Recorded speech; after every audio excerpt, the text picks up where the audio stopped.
from Toronto, Canada. I came to Canada many years ago from the Middle East. And currently I have a company that is called Wealth and Wellness Global.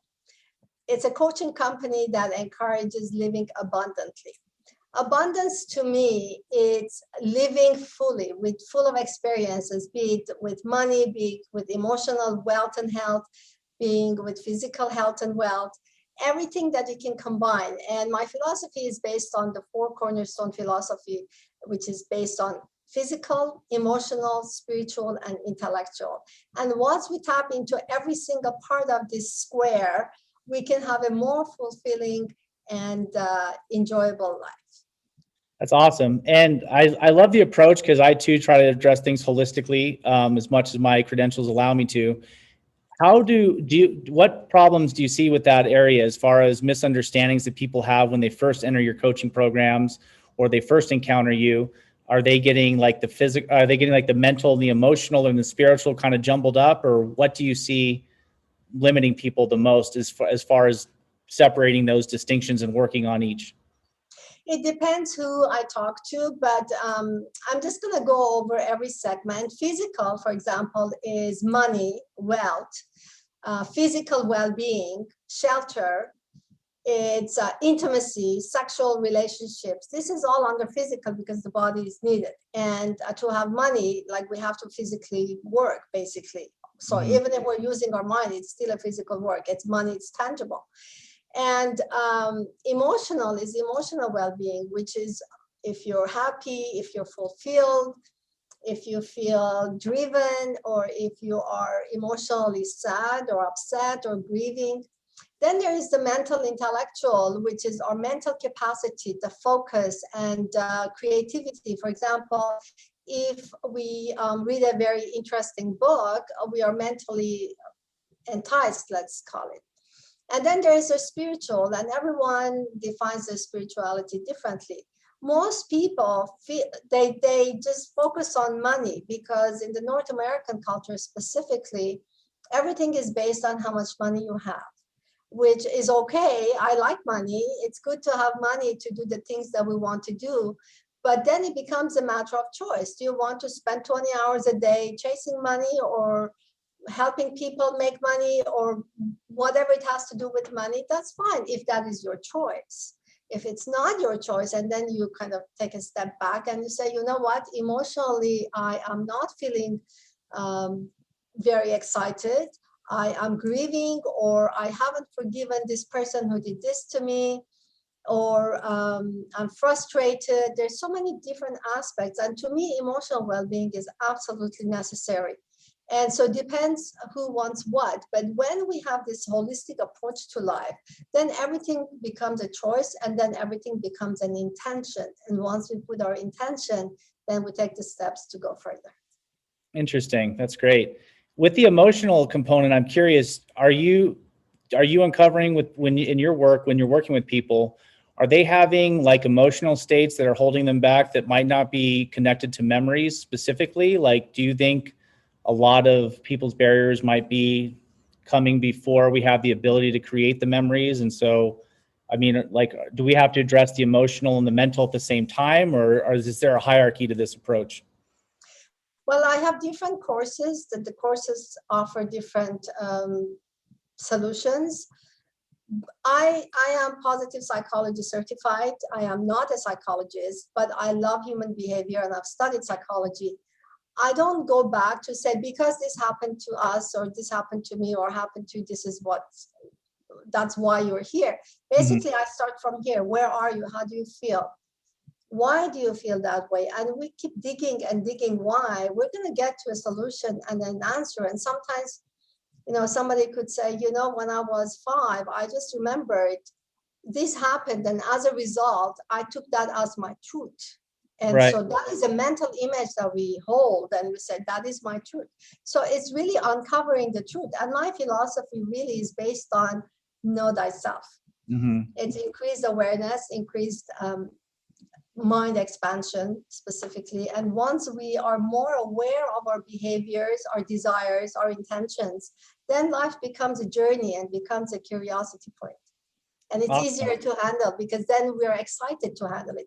If, for example, I want to make a lot of money and whatever I touch doesn't work, I don't feel obligated. I don't feel motivated to do it, or nothing works. There's an issue. Then we look back and say, let's analyze this. Awesome. What well-known psychologist would you consider yourself aligned with? Like, do you draw inspiration from like Viktor Frankl or like Jung, or what notable psychologists do you most align with, do you think? I like Freud. Oh, do you? It sounded like you just rejected the Freudian approach. That's why I didn't bring him up. Sorry, I didn't hear you. I said, based on what you just said, it sounded like you would reject the Freudian approach for psychoanalysis. So, some parts of Freud is good, not yeah. all. I kind of go mostly based on that's called the ancient wisdom. Okay. Ancient wisdom, it's much different than the psychological research done, but research is also very important. One issue sometimes is that when a research is done, it could be based on North American research, could be based on European, but there are a lot of tribes in Africa or Middle East that really they're not part of the research. So I don't want to kind of pinpoint one specific area, except that I love positive psychology, and I endorse what I have learned. It's based on a lot of research, but then again, it's not a guarantee. And universal truths are very important to me, which is, anyway, that's a different subject. Let's move on. So the ancient wisdom, what would you consider to be your sources? Are you like, do you see a lot of similarities? I'm trying to think of the exact name, like a comparative mythology approach, like somebody like, what was his name now? Shoot. Joseph Campbell, somebody that like talking about like the hero's journey and the archetypes and the structures of these stories. Exactly. Archetypes, there's a reason we have archetypes. I don't teach archetypes, but I find it very fascinating. The divine, the divine information that comes down, or the collective consciousness. If we focus on collective consciousness, there's a lot we can draw on, things like that. Okay. I didn't realize we were going to focus more on the spiritual and the psychological aspect. So I plan on. It's okay. I plan on working through everything. I find this is the stuff that really starts to fascinate me. So we'll circle back around to all the more tangible things as well. I just like to see how, like, one of the reasons that I'm really fascinated by your interpretation or your understanding of this is, like I put in the show notes, is that you do have a multicultural background. From your website, you were raised as a Christian in the Middle East, and I'm curious how that has impacted your not only your upbringing but your ideas and your approach to holistic health and wealth. So could you talk a little bit about that, about some of the obstacles you had to navigate, being in two cultures at once, basically? Sure. I came to Canada as a teenager from the Middle East with my sister, who was younger than me, actually. And we couldn't speak English. We didn't really have anybody here. And I just wanted to come to a first world country, let's call it, and an English-speaking country. I asked my parents, I asked my father if I could go, and he said, yes, if you pass the very difficult student visa exam, you will go. As a matter of fact, he didn't believe I would pass. He told me that years and years later. But oh, how funny. I passed, yeah. I passed. So he said, okay, where do you like to go? And I chose Canada. I didn't know much about it, but for some reason I was divinely guided to come to Canada, and I loved it. And so because I am Christian born, where I was, we Christians weren't allowed to mix with Muslims, and that didn't sit very well with me. Mm-hmm. I call myself a global citizen, and I love people, and I love all the cultures and all the religions. But where I was born is like Muslims were separate and the Christians were separate. My father had Muslim friends, but I, a young Christian girl, weren't allowed to have Muslim friends. Mm-hmm. And that didn't work well with me. However, if you look at Middle East, all the major religions and cultures are in the same area. That's Iran, Iraq, Lebanon, Jordan, Israel, Turkey, Armenia. There are 3 religions in there. The culture is very similar. They're not exactly the same, but it's very similar. Whereas when you come to North America, the North American culture is similar to, say, European culture. Mm-hmm. So because I was a teenager, I was already born with the cultural and religious differences there. And with the combination of the North American culture, it was more of a curiosity for me. It was different, but I adapted because when I came, I didn't have any friends. I couldn't speak English. And I went to school. It would take me literally 5 minutes to translate about 1 paragraph. It took me a while to study because I wasn't understanding. I did take math and physics back there. And so I got an A+ here all the time because I was just looking at the formulas on the board. When I look back, actually, I have this other philosophy. There's so many concepts that I bring to my teachings. The other one is, I call it my 3 Ds, which is desire, determination, and dedication. When I look back, I had all of those. I had the desire to be here. My desire level was more than 100%.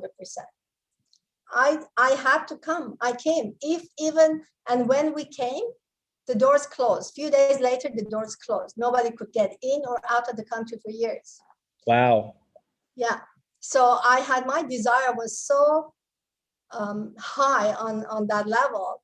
And there's another thing. They say when your intention is clear, magic happens. So when you take a step towards your intention, towards your goal, the gods and goddesses and the universe actually take steps to help you, which is true. And then determination. I had decided for sure I was coming. And then there is the dedication. So there were a lot of very difficult times. And my father kept saying, I'm sending you a plane ticket. You have to come back. I said, I am not coming back. I am not coming back. And I stayed. So I went through the challenges and I made it. Made it through at that time. So that's incredible. One thing I've noticed is it seems like that every successful entrepreneur has, these experiences where they do get tested in the areas, the ones that you call the 3D, the desire, the determination, then the dedication are always tested. And that really mirrors the hero's journey, certain stages of the hero's journey that we can see in, like you talked about, the ancient wisdoms.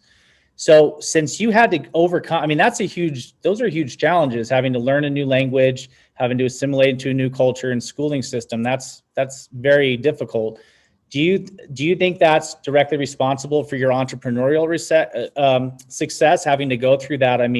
Does it make things seem comparatively easier to you when you find struggles in your entrepreneur life? Is it kind of like, since you had to overcome that, are they subjectively a lot easier than maybe somebody who was born with more things we take for granted in, like, North American culture?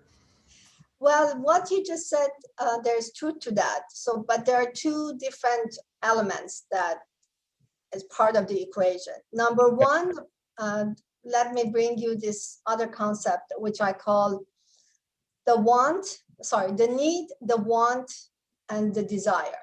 So the best example would be, I need transportation, but I want a car.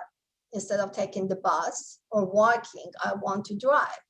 And I desire a Mercedes. I always say Mercedes because I love Mercedes and I drive it. Some people like Lamborghini or Ferrari. I love my Mercedes. So, all right. So I need transportation. I want a car and I desire a Mercedes. So when it comes to entrepreneurship or anything for that matter, you have to come from a place of desire. It's much faster, much easier. If I need it, when you have need, if it's a physical need where you have to eat food and you don't have 5 cents to buy food, then that's a different ballgame. Or I am so desperate to eat that I'm gonna go and work hard so that I have a lot of money. There's also need driven, but I like to work from a desire driven approach where I don't need it, I desire it. When I desire it, the drive is strong.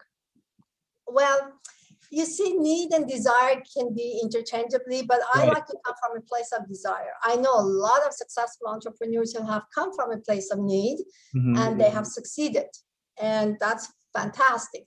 But you got to be aware of where you're coming from that element of need and want and desire. That's one thing. The second element that I like to bring to our discussion is drive. Not everybody is very driven to be an entrepreneur. Right. For example, a homemaker who is driven to provide a beautiful home for their family, raise the children, and teach them whatever they want to teach them, that is that person's drive. We cannot say that an entrepreneur is better off than a homemaker who is her whole focus is raising children. So it depends where you come from. It's just we in North America appreciate entrepreneurs. I didn't become an entrepreneur to get vowed or anything like that. I just followed my own heart. That's something I always say, follow your heart. When you follow your heart, your desire level is high, and you're going to do it because you want it, you need it, you desire it, whatever, however you want to call it. You want to have it done. And there are challenges are there all the time. If you give up after one or two challenges, then it doesn't work, because if you want to go for, let's say you want to go from A to B and challenges are here and you stop, well, you haven't completed. So you haven't done it yet. Unless it's done, it's not done. Right. Right. So if I keep trying and trying, and if I'm not succeeding, I haven't failed, but I haven't finished the task. The task is done when it's done. And that's an important, very important element to consider. So, in line with that, so do you think, though, that maybe like people who have had greater periods of need and, you know, addressing those, you know, those base needs, the physical needs, have had those types of moments, do you think that they're going to have either like an elevated level of desire, or that they're going to have a strong, like, are they going to be experiencing stronger levels of desire more frequently? Like, I'm trying to connect those two basically to see how maybe somebody who hasn't had like need issues, I guess that's my question. If somebody hasn't had these big need issues, how do you cultivate maintaining the strong desire, the strong wants when these challenges do arrive, which inevitably they always do? Okay, let's bring it back to Middle East, and then I'm going to come back to the culture. I've been in Canada much longer than I've been in Middle East, so I'm going to bring it. In Middle East, girls are just going to get married and have children. And sometimes they could have higher education, yes, but that's the norm. Even here, when are you getting married? That's the norm. You get married, you have children. So women get married, they have children. Men, they get married, they support the family. It's only the last maybe 10, 20 years, I would say, that it has become more of a fashion that it's okay not to get married. But a lot of people say, I am not married. I chose not to be married. I could have been married many times. Everybody is asking me, you're a good-looking woman. How come you're not married? With all your accomplishments, how come you're not married? That is not the norm for everyone. I was busy with other things. I wanted to explore the world. I wanted to explore my curiosities and my business and so forth. But most people, they get married, they have children, and they get a job. They go to school, they get a job. They follow the norm. The ones who don't follow the norms, those are the ones who are willing to I don't want to use the word sacrifice, but some people call it sacrifice, and then they become what they want to become. When we're talking about the need, I remember many, many, many years ago, a woman told me, I have absolutely no money. And she was like, she looked desperate. And I said, do you work? She says, yes. I said, no, I didn't say do you work. I said, do you have income? She said, yes. I said, how much? She said, $46,000. This was over 25 years ago. $46,000 a year is not very little. Right. 25 years ago was good money. Maybe for now it's like 90,000. I don't know, $85,000. And I said, then you have money. Her eyes just lit up as if, I told her you're a millionaire. Well, when you work, you have income, you have money, and you can work from there. Then it depends how you want to spend your days. Do you want to spend your days working 9 to 5? Feeling secure. Some people like to feel secure. They don't want the responsibility. I've talked to quite a few people, CEOs and very top executive management, who are tired of the responsibilities. It takes a lot of responsibility to be up there. Mm-hmm. And some people say they don't want the responsibility. They want their job, 9 to 5. They make $50,000, $100,000, whatever they make, they're happy. That's fine. That's fine if that is what you want. Mm-hmm. So the idea is find out what you want. Is it in line with your divine self? Is it in line with your true self, with your authentic self? But whatever we do to be successful, there is these 3 energies that I always call that we need. The emotional management, the energy of the emotions, that has to be managed properly. Mm-hmm. And our energy by itself, which comes to physical energy. If we don't exercise, if we don't have a healthy body, we cannot work. Those people who work 20 hours a day, 18 hours, 16 hours a day, they exercise. So we exercise. I mean, not so much with the COVID. It's not as motivating, but I still exercise. Where do we get our energies? Dieting, not to diet to starve to death, but proper food, nutrition. So it's energy management and emotional management is important. So if I'm emotionally not excited, or I'm upset, or I'm frustrated, how am I gonna sit with clients? It's not gonna work. I mean, eventually we're gonna run out of energy. And there's also the time management. So we gotta have our time systematically managed, our energy, our physical bodies, our nutrition, and laughter, which is the best, to to have a sense of humor that if it doesn't work, that's okay. We're going to try again. Right. Yeah. Stay light. So with those, do you have people addressing these all at once, or is there an approach where you are addressing like more physical needs first to ensure that like their physiology is taken care of? Or do you find it best that you start working on some, like, do you have extras? Do you teach things for, the emotional management at the same time as the physical and work on the thinking as well? Or do we kind of have to get certain things in order to have the emotional and the mental change start to occur? For myself or for my clients? For clients, for people who are looking to, get started or reach a new level in their undertakings. I don't teach physical exercises, although I could. I'm the artistic director for Evolution Dance Theater, which is a dance theater company. Oh, cool. A while back, we had a cast and crew of over 75 people from all over the world. So I'm very much into dancing and exercising, but I do not teach that, right? Like I do not teach that to my clients. But everyone is different. Somebody who is, say, 250 pounds, a woman who's 250 pounds would have different physical exercises, would need different physical exercises than somebody who's 145 pounds. Right. And maybe the person who's heavier, the muscle tone is very good, whereas the one who's skinny, the muscles are very weak. So everybody is different. But exercising has to be part of the routine. For emotional well-being meditation, I do meditate often.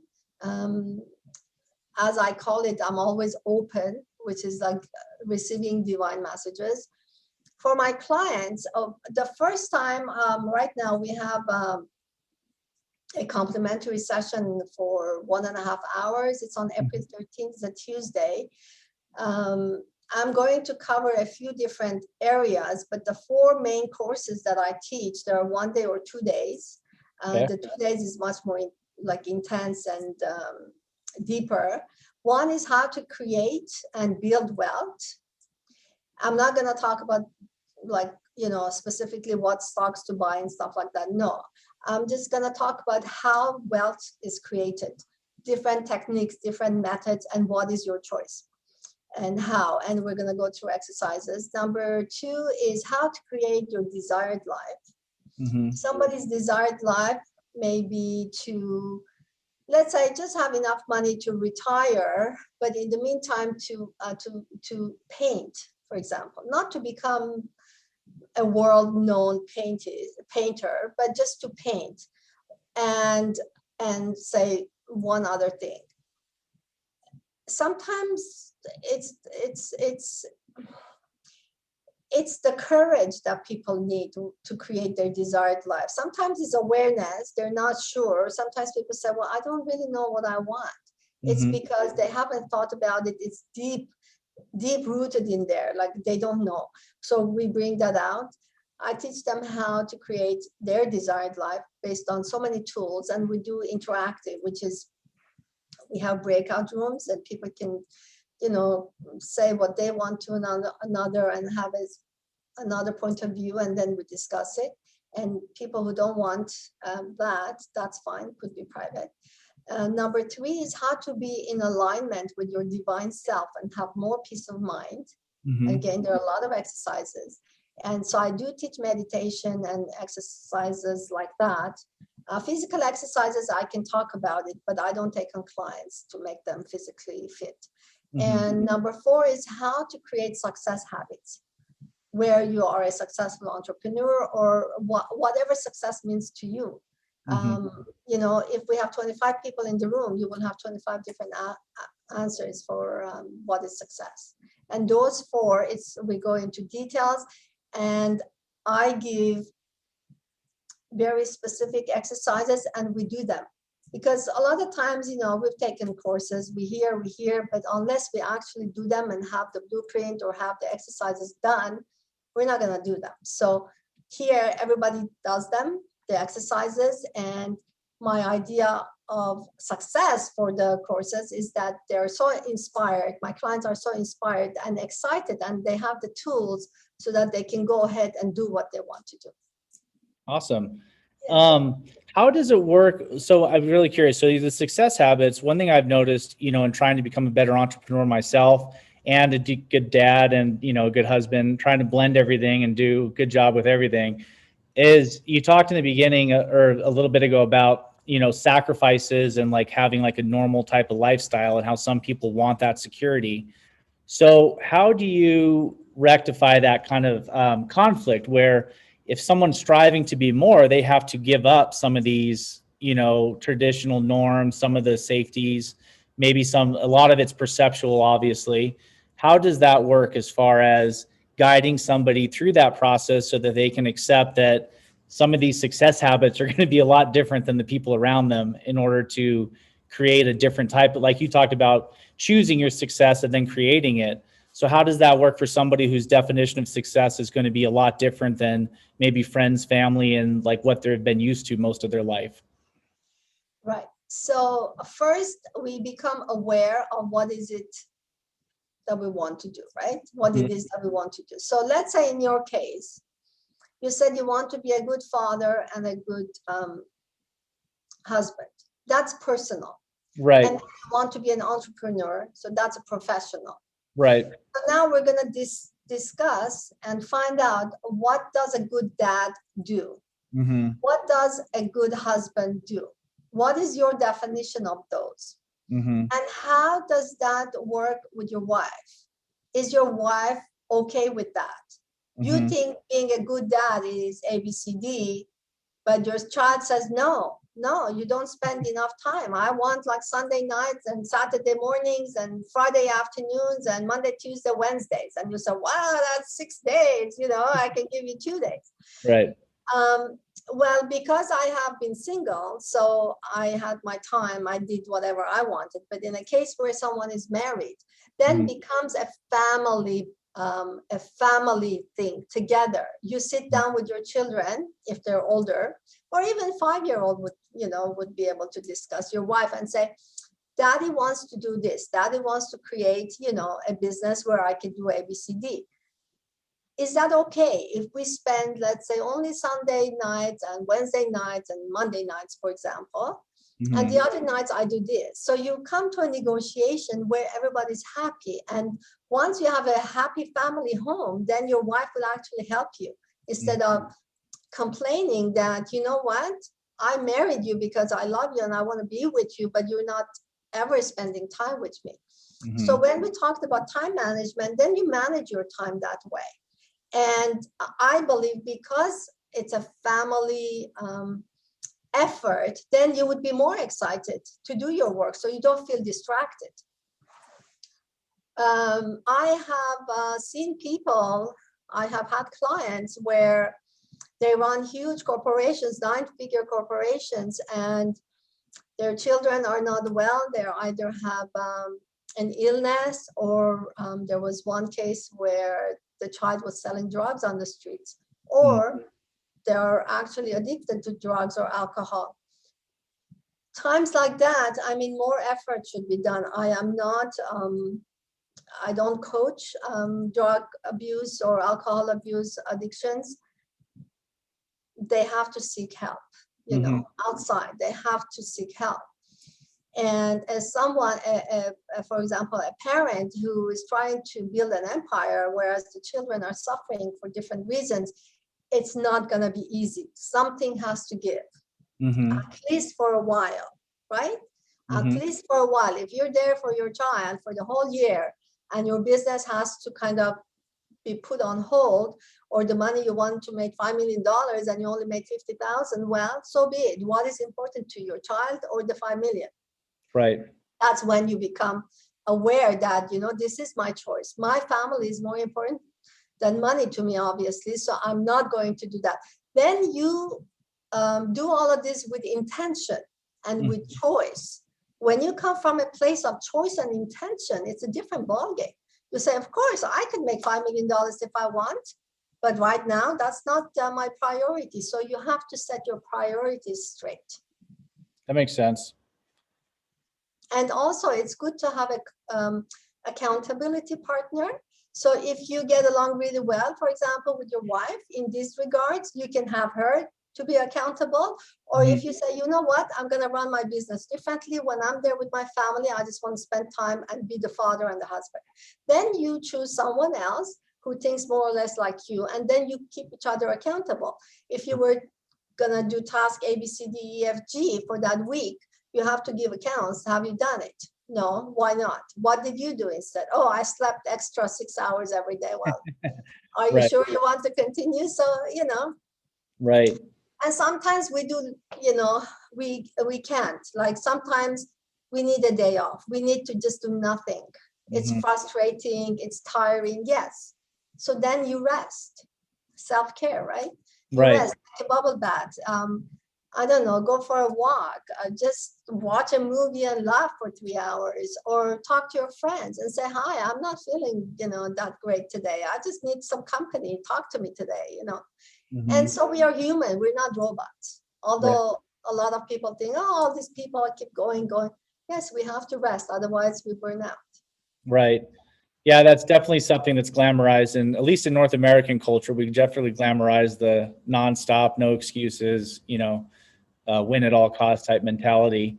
What, in line with that, so when we're building these success habits, what to you are the habits that really hold people back? Like, where are people choosing to give away their energy and to live out of alignment that's ultimately going to detract from creating success. Do you see like distractions and things like that right now? If you could elaborate on that a little bit. Fear is number one, but not everyone is aware that is the fear. Okay. Comfort is a good one.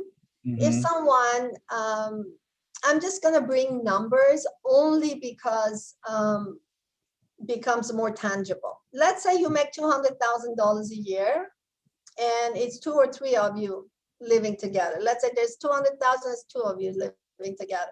You can have a comfortable life with Right. that money. So, well, what for? Like, what am I doing? For who? For what? Well, then if you don't have a reason, if you don't have that drive, then you're not going to get up 5 o'clock in the morning and keep running for your business. Right. You have to have a reason. I will tell you something about myself. Maybe the audience can take it for themselves and have their own examples based on what I'm saying. So in the Middle East, dancing is not really encouraged and is frowned upon. So for the longest time, I had this desire to dance and create stories, which I did. And then eventually, I created these stories as a dance theater production. I never made money.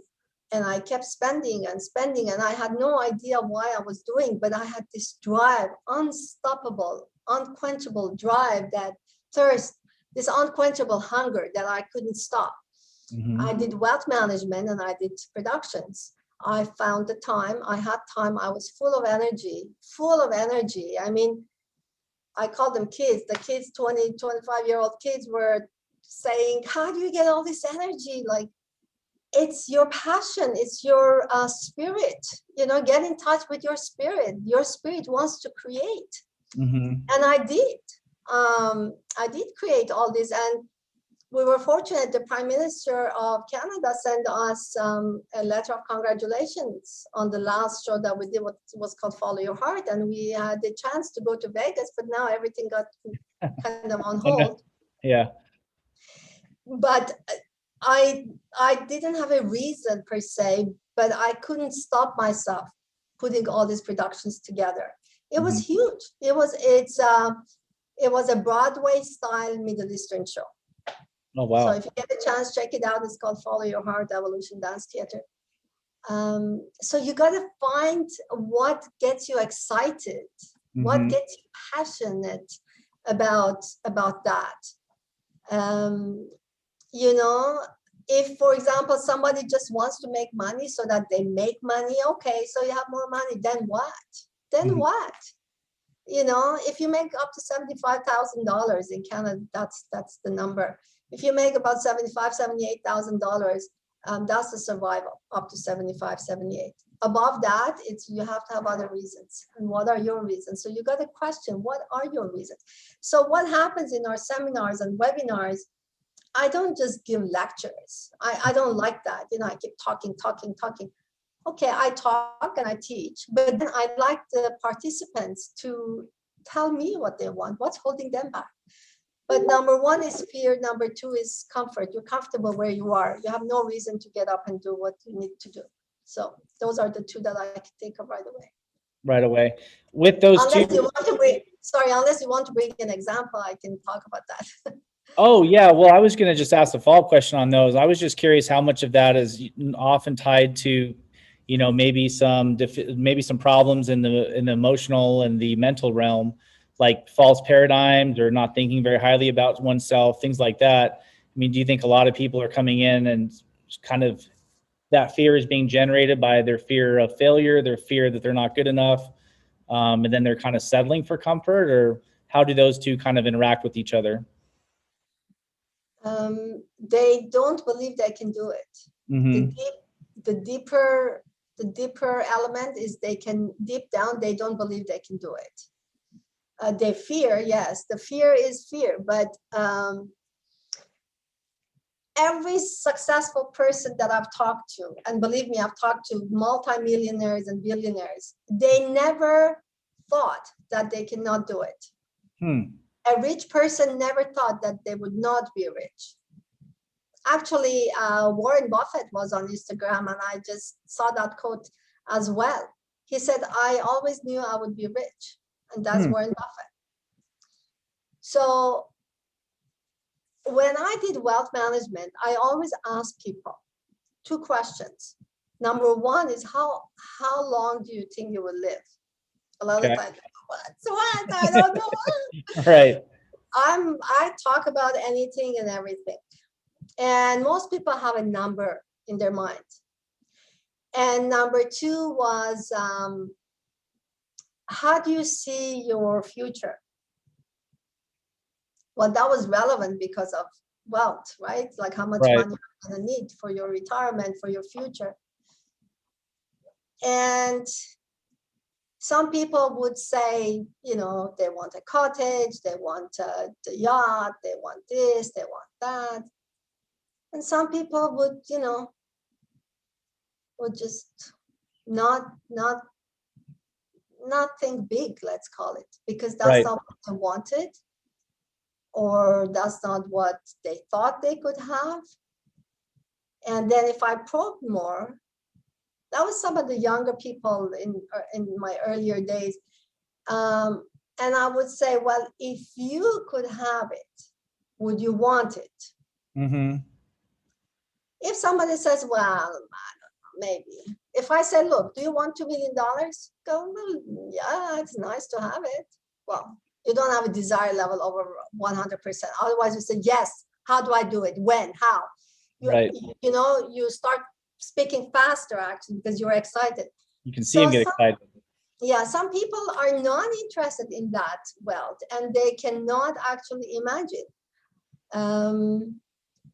So why do you think that is? Do you think it's just so far outside their paradigm? Like, would that be like me talking to somebody and telling them they could fly? Like, if they just have never seen any proof that that could happen, you know, not for them or people around them, or not necessarily. Sometimes, yeah, sometimes people they don't think it's possible. They don't believe it's possible. But sometimes people don't want that. Sometimes people want comfort in a sense that it's just peaceful. I tell you about myself. I want, like in my older days, whatever I do, even if I do coaching, I would still want space and time to be by the ocean. Right now I'm by the lake because in Toronto you only have like lakes. So I'm overlooking this gorgeous lake, you know, on a high floor. But much later, I would still either I would have the lake view or an ocean view, or I have to be by nature. Some people like mountains. I like water. Some people like, I don't know, jungles and gardens. I like the water. So it's not always that. It's not always because you can't see it. Sometimes it's that. I can't tell you for every single person. Right. I mean, let's say, for example, let's say for yourself. Give me an example. Or somebody, you know, give me an example so it's not just bringing myself as an example. An example of what I want? Yeah. And then I can analyze whether, you know, if you want to put yourself in that shoe. Well, yeah, I mean, my overall goal is, I would say I want to experience more freedom in my life. And for me, freedom means choices. So I have to have a certain level of income in order to choose, you know, ultimately where, if I want to move, or, you know, what kind of house I want to reside in. I don't need a mansion or like the fastest or fanciest cars or things like that. But, you know, I do want a passionate, exciting life. And I see that that's connected to a certain level of income. So that's where I've tried to learn, or I shouldn't say try, I am learning how to create that income while at the same time not continuing to burn out, not detracting from my kids. So I want it all, basically. You know, I want to be able to travel. Like, I love traveling. So I'd like to be able to have the option of traveling anywhere in the world a couple times a year for a few weeks here and there. So I'm very experience driven mostly. Like, that's my mindset, is I value experiences over, not necessarily getting, like, you know, a $200,000 car. I would rather use that money and create stuff for other people, for my family, for myself, and experiences are my number one driver for sure. I want to be able to look back on my life knowing I've explored reality and myself. Okay, so two things. Number Mhm. one, we can break down the numbers. It's Sure. very easy because what you said, it's very general. Mm-hmm. I can't get a hold of it, you know? Sure. I Yeah. want to travel a couple of times. I want a house, not a mansion. Okay, so what we Right. do is, okay, so let's say I'm just gonna give numbers and I'm gonna assume, okay, Okay. this is, okay, so I'm gonna assume you have 1 or 2 children.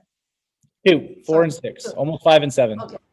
Okay, so we say, okay, you have 2 children and you have yourself and your wife, that's 4 people. Right. First of all, we got to do a budget to see how much you need, Mm-hmm. absolutely bottom line per month, Right. or per week or per year, whatever. Okay. And then how much would you like to have? So you say, okay, I want to travel. On average, I'm going to need $8,000 a year, for example, Right. or 5,000 or 15,000, depends where you go, what you do. And then you say, okay, this is what I need. If I'm on salary, does your salary get you to what you want to do? And you say no. So, okay, are you going to get another job? Well, there are no jobs. There are always jobs. Can you get a part-time in addition to that? Blah, blah. So we go through those questions. Right. Then you say, okay, so I'm an entrepreneur. I make my own money. So let's say your wife is not working. I'm just assuming here. Your wife, because I don't want to ask you all these questions, you know, online. No, So yeah, I mean, my wife actually is an executive. So she does work full time. So she does. Okay. So I'm trying to catch up to her level. okay. So let's say she does work and you do work, but I'm just going to bring you examples. Again, I don't really want to ask you this question. So let's say you need $100,000 a year. This is just to round numbers. Otherwise, executives make quite a bit of money, right? Sure. And you say, okay, I need $100,000 a year. My expenses, based on what I've counted, is $70,000, including taxes. We have $30,000 left over. Mm-hmm. Or we are just making ends meet because we're spending a lot. Then you look at your discretionary expenses versus your fixed expenses. So once you go through your budget, then you do your net worth statement. And so I teach all this through my courses on the wealth building. And then we say, okay, so we're either short because you're in debt or you have over. And then how much can you invest per month, per year? Or what other work can you do? If you're an entrepreneur and you bring only, say, $10,000 a month, how can you make that $15,000 a month? You can't just jump from 10 to 50, 60. Very few people would do that. So how can you grow your business? And then we go through the strategies, and then you have a solid plan. You say, well, this is how I'm going to do it. Mm-hmm. You see, time is also an element. So you say, you know what? I need to have all this done in 5 years. But let's say the way you're going, it will take you 7 or 8 or 10 years. It's still, you're going to get there. So you're going to get there a little bit longer. One thing, for example, always people want to pay off their mortgage. Why? It's a psychological thing. So I don't have a mortgage. So what? If you do other strategies, you'd have so much cash in your hands at the end of the day, and your mortgage is paid off, say, 4 years later. So there's a lot of financial planning steps you can take to get there. And also there is other steps for entrepreneurial. In terms of experience, some of the life experiences are very different and has nothing to do with money. So it depends what your definition of experience is. Sure.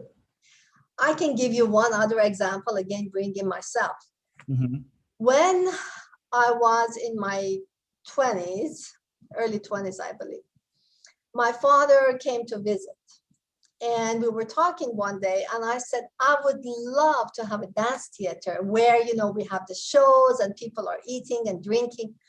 My father says, yeah, he says, and men are going to come there and get drunk. And just the way he said it, he put a damper on my spirit and on my desires. And I thought, yeah, who's going to manage all of that? And I don't know, it didn't feel good. So I kind of forgot about that. Right. Many years later, when I started dancing, I was dancing in a dance theater. I wasn't dancing yet. I had learned all this dance movement and I could dance, but I wasn't going to dance. And everybody was saying, it's a waste if you don't dance. And I said, I cannot dance in public. I just cannot. So after a while, what happened, I decided to dance. But before I danced, there was a dance theater that the owners, this husband and wife, they had a dance theater, they had a dance school. It was new, it was fantastic. They opened up this dance theater, and I said, you know what? I don't want to dance. I'll manage it for you. So I was the hostess. I would dress up. I had my makeup on. I looked so glamorous. Everybody thought that I was the owner of that place and the choreographer of that place. But that was not true. But I didn't tell them that. They assumed. But what happened, I experienced owning a dance theater without actually buying a dance theater. So you know what? Put your intentions out there. The universe responds. I wanted to experience the dance theater. I wanted to experience owning, and I didn't own. And you know what? At the end of the day, the guy closed down after a few years because it's not a profitable business, really. I mean, it takes very, very few people to have a very successful dance theater because it's hard. It's hard, you know. Very hard, A definitely. hard business, yeah. So put your intentions out there. You never know. If you want to go to wherever you want to go to, and write down what it is that you want to experience, what it is that you want to feel. How do you want to feel that? And why you want to feel that? Believe me, it will come to you. I guarantee you. That's amazing. So I can't believe it, but I've almost kept you an hour already. So I'd like, real quick before we wrap up, I'd love to talk about your book. If I have the name right, it's Joyous Wealth, Wow. right? Joyous Wealth. So I thought we could, you have of course, nice. So I thought, what could somebody expect to learn from reading Joyous Wealth? And I'll have the link in the show notes down below. Sure. This book, at the end, it ended up being like a novel, but it's a creative nonfiction. So there are 5 women who get together, and then there is me, the observer and the narrator. We get together and we talk about life, our challenges, our aspirations. And so we have one person who's very, very young and absolutely no money. And then there's a billionaire. There's like different walks of life in terms of economics, in terms of socioeconomics. And we talk about, you know, how our lives are going. And I share as well as the author, narrator, I am also there. So it's 6 of us. And although the characters are women, we also talk about men because, you know, some of us are married to them, or we have, you know, brothers and husbands and so forth. And so there are 9 chapters. There is a prologue and an epilogue. And we talk about how to reduce fear, how to get courage, how some people, like, they talk about how they did it, the characters, how they got so much wealth. And I also talk about the financial aspects of the budget, the net worth, the investment options, empowerment, the difference between empowerment and power. For example, a king and a queen is a powerful person. Whereas empowerment, you don't have to have money to be empowerment. Empowerment is a permission to act. It comes from within yourself. Why is it some people are more empowered? Because they're authentic, because they're following their heart and so forth. So we talk about the distinctions of different types of power. We talk about, and then we meet at different places. You know, we meet on a yacht, we meet over here and there, and it's exciting because the reader would know where we are. And the way the book is written is that I have included the reader or the audience in there. So when I'm describing, I'm talking to you as the reader. It's addressed to the reader. Yeah. Oh, that's great. Yeah. That sounds like a really interesting work. Yes, yes, it's interesting. Actually, I had also hired a coach, a book coach, to make sure that the structure is okay. She never told me what to write. I wrote everything, every single word of it. But I wanted to make sure the structure is good, it flows well, and also comes with a workbook. So you can follow exercises. That's a bonus. If you get the book, it's available. You get the workbook. It's just very different I hear it's a very different book. I like unique things. Yeah, I love books like that. I've read really great, like psychological books like that, and just books on spirituality, and they're teaching the same things. It sounds like you're learning the principles, you're learning some tactics and some tools and strategies, but it's done in such a way where it's a lot more enjoyable than just trying to like read a textbook on something. So that sounds Yeah. wonderful. I'll definitely be checking that out. And Yes, then, because sorry, just to add, yeah, because if I write it as a textbook, it becomes very dry, especially the right, financial sections.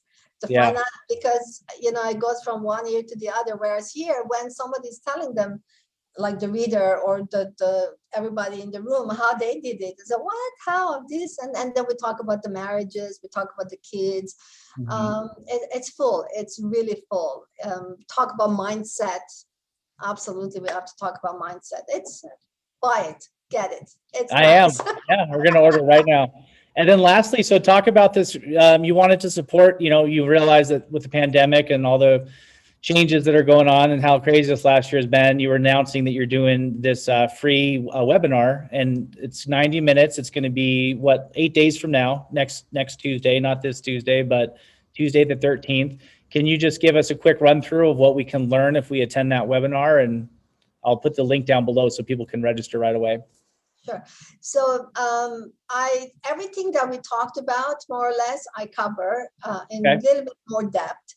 Great. And a lot of times I like people to kind of get to know each other. I like personal touch. It's not you just listen and then you go. It's like, it's okay that way too, but everybody gets to say something, to ask questions.